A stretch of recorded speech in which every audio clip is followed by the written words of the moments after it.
just bought a new camera. Sony, you better not put out a new camera like in 1 month, because then I'm gonna be so pissed.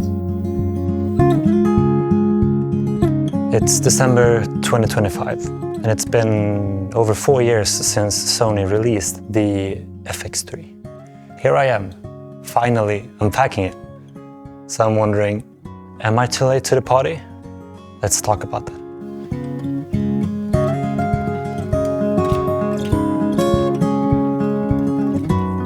A lot of people are talking about that there's a new Sony camera coming out. If it's an A7 Mark V or if it's an FX3 Mark II, and who knows. But for me, I needed something that works here, now, today. Before wrapping things up for Christmas and New Year's, I do actually have a couple of projects coming up that I'm pretty stoked about.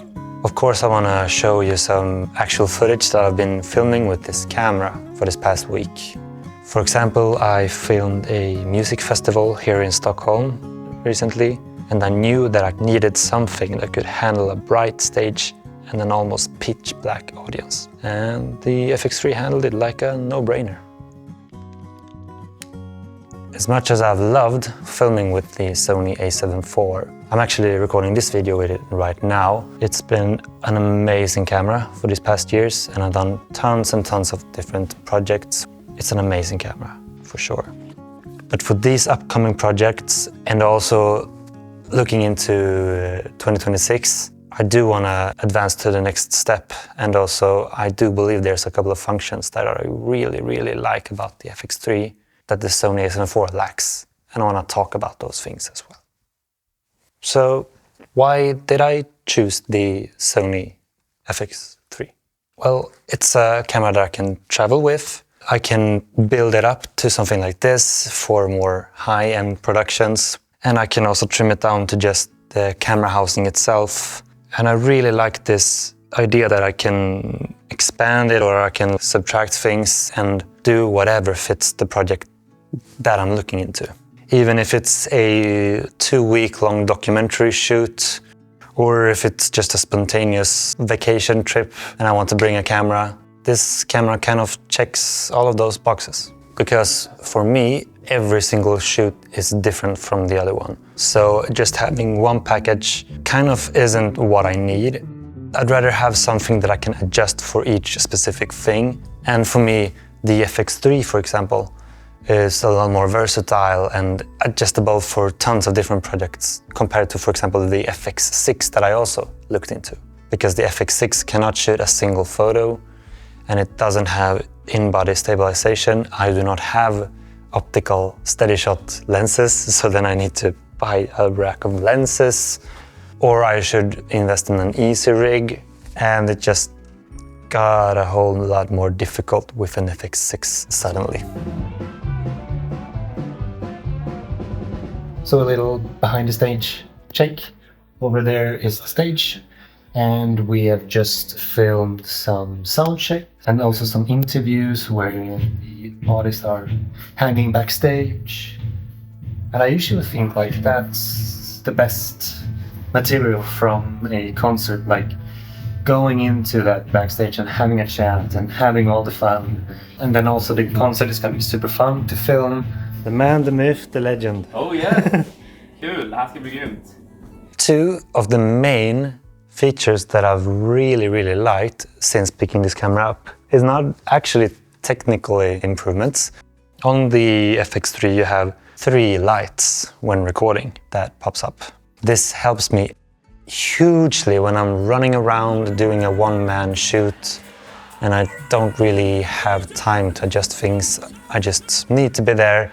I need to get the shot. With the A7 IV, for example, when you're out on the shoot and it's stressful and you just need to run there and you have to get that shot, you accidentally push the rec button and then you head there, you point the camera, you press rec and believe that you're recording, but it's not recording, you missed the shot.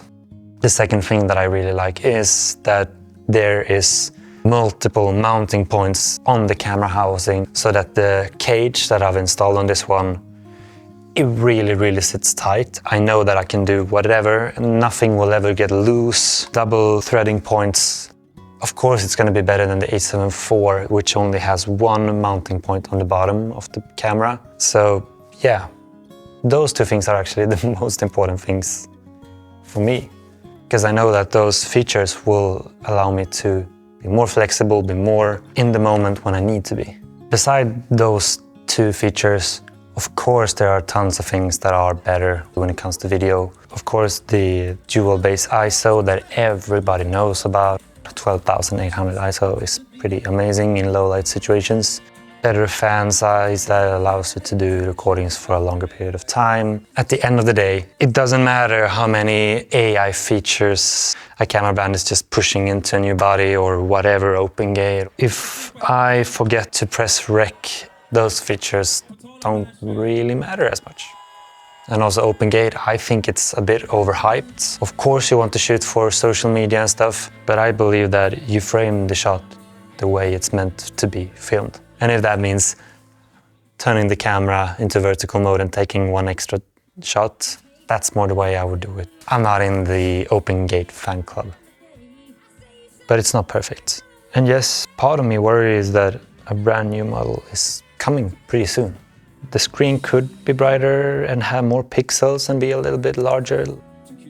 As a business owner, this is just an asset. In just a couple of months, this camera will probably have paid itself off with clients that have been satisfied with the results of the films that I produce. Which then, of course, means more potential work for me as a filmmaker. So I don't really see the costs in the same way as I used to look at purchasing tools when I started this business a couple of years ago. Actually, no, I don't think I am too late to this party that got started 4 years ago. I think I'm actually right on time. I'm the late person that arrives to the party like 3 hours after everyone else and just enjoys the fun. This is my camera for now. And I can't wait to share what happens next. So let's get to work. Inte fet. Tack som fan. Du filmar det här. Allt var skitsnack. Ta bort det. Gör det nu.